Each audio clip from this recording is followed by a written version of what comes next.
제34장 가나안 땅의 경계. 주께서 모세에게 말씀하셨다. 이스라엘 자손에게 명하여라. 그들에게 다음과 같이 말하여라.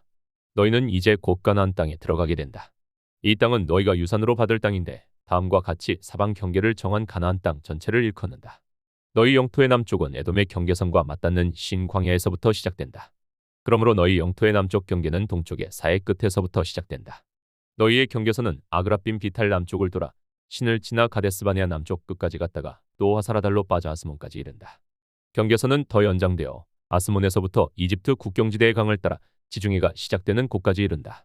서쪽 경계는 지중해와 그 해안선이다. 이것이 너희의 서쪽 경계가 될 것이다. 너희의 북쪽 경계는 다음과 같다. 지중해에서부터 호르산까지 너희는 경계선을 그어라. 또 호르산에서부터는 하맛 어기로 경계선을 그어 스닷 끝까지 이르면 경계선은 거기에서 다시 시브론을 거쳐서 하사레난 끝까지 이른다. 이것이 너희 영토의 북쪽 경계이다. 너희의 영토의 동쪽 경계를 하사레난에서부터 스밤까지 그어라. 경계선은 여기에서 더 연장되어 스밤에서부터 아인 동쪽 리블라까지 내려갔다가 동쪽의 긴네렛 바다 해변까지 더 내려간다. 거기에서 다시 경계는 요단으로 내려가 사해 끝에서 멈춘다. 이것이 너희 땅의 사방 경계이다. 모세는 이스라엘 자손에게 명령하였다. 이 땅은 너희가 제비를 뽑아 받을 유산이다. 주께서는 9지파와 반족 지파에게 주도록 명하셨다. 르우벤 자손의 지파가 조상 집안을 따라 그리고 갓 자손 지파가 조상 집안을 따라 그들의 유산을 받도록 하고 므낫세의 반족 지파도 유산을 받도록 하여라. 나머지 두 지파와 반족 지파는 그들의 유산을 해뜨는 쪽 요단 강 동쪽에 있는 여리고에서 이미 차지하였다. 각 지파의 유산 분할 책임자. 주께서 모세에게 말씀하셨다. 너희에게 유산으로 땅을 나누어 줄 사람들의 이름은 제사장 엘라살과 눈의 아들 여호수아이다. 너희는 또 땅을 유산으로 나누어 줄 사람을 지파마다 한 사람씩 대표로 뽑아라. 다음은 그 사람들의 명단이다. 유다 지파에서는 여분네의 아들 갈렙이요. 시몬 지파에서는 아미우스의 아들 스무엘이요. 베냐민 지파에서는 기슬론의 아들 엘리다시요. 단 자손 지파에서는 요글리의 아들 붓기 족장이요. 요셉 자손 가운데 므낫세 자손의 지파에서는 에봇의 아들 하니엘 족장이요. 에브라임 자손의 지파에서는 십단의 아들 그무엘 족장이요.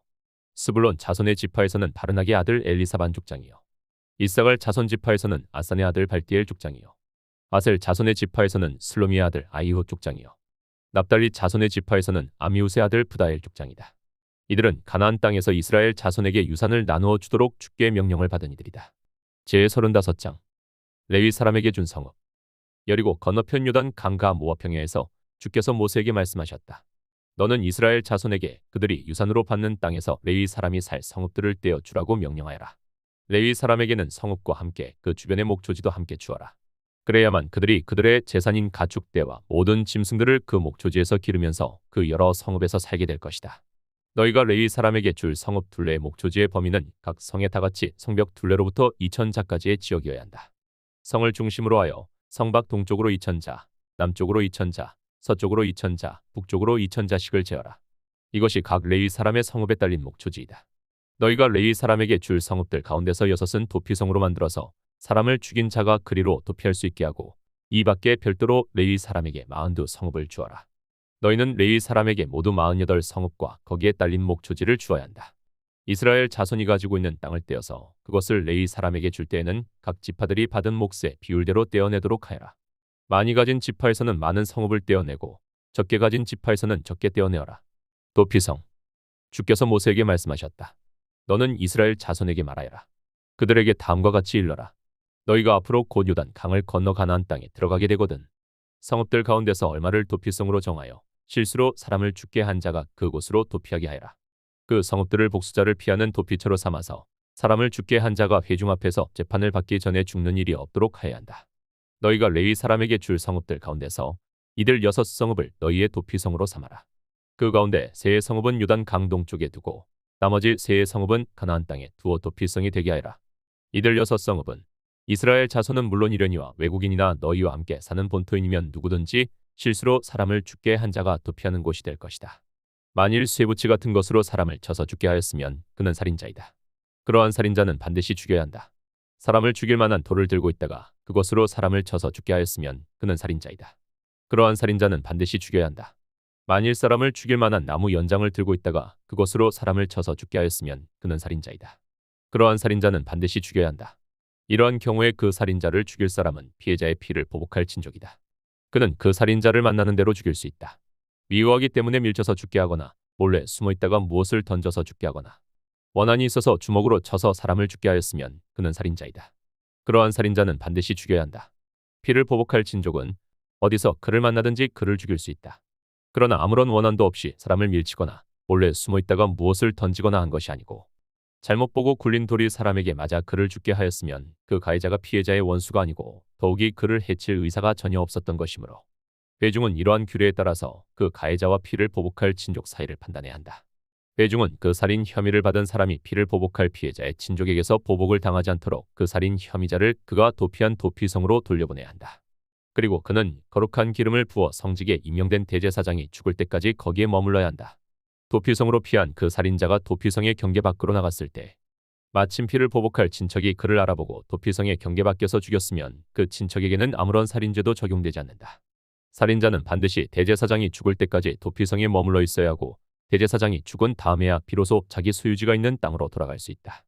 위에서 말한 율례는 너희가 어디에 가서 살든지 자자손손 모든 세대에 적용되는 율례이다. 누구든지 사람을 죽인 사람은 살인자이므로 반드시 죽여야 한다. 그러나 거기에는 증인들이 있어야 한다. 오직 한 증인의 증언만으로는 어느 누구도 죽이지 못한다. 살인죄를 지었을 때에는 살인범에게서 속전을 받고 목숨을 살려주어서는 안 된다. 그는 반드시 죽여야 한다.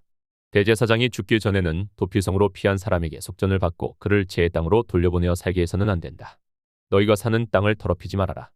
피가 땅에 떨어지면 땅이 더러워진다. 피가 떨어진 땅은 피를 흘리게 한 그 살해자의 피가 아니고서는 깨끗하게 되지 않는다. 너희가 사는 땅, 곧 내가 머물러 있는 이 땅을 더럽히지 말아라. 나 주가 이스라엘 자손과 더불어 함께 머물고 있다. 제36장 결혼한 여자의 유산.